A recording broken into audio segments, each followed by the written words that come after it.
আমার নাম ফাসির কবির কাব্য। আবৃত্তি করছি আমিরুল ইসলামের কাকার জন্য পদ্ম। কাকা, এই কি বেঁচে থাকা, তুমি নাকি ৭১-এর মুক্তিযোদ্ধা ছিলে? যুদ্ধ করতে তলে স্থলে, নদীতে খাল বিলে, শত্রু সেনার সাথে আধার খেরে রাতে, টপকি এলএমজি জ্বলতো তোমার হাতে। আজকে আমার জানতে ইচ্ছে করে, কাকা তুমি বলো নরম স্বরে, মুক্তিযোদ্ধা কারা? তারা যারা চতুর্দিকে ডামাডোলে হচ্ছে দিশে হারা। কাকা প্রশ্ন করি শোনো, তুমি কেন মধ্যরাতে দূর আকাশে দুষ্ট তারাগুলো?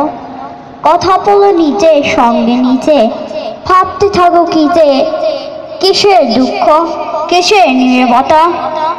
কাকা তুমি বলো সত্যি কথা, জানতে চাই মুক্তিযুদ্ধ মানে সঠিকভাবে কে কে এটা জানে?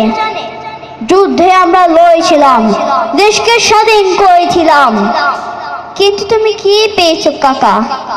এই কে বেঁচে থাকা?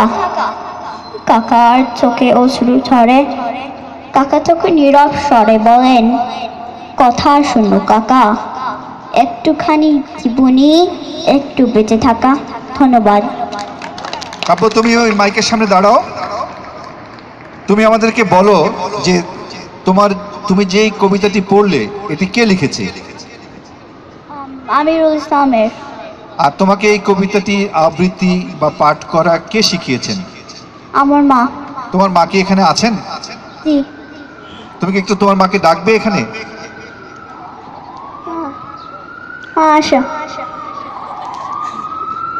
কাব্যের জন্য এবং কাব্যের মায়ের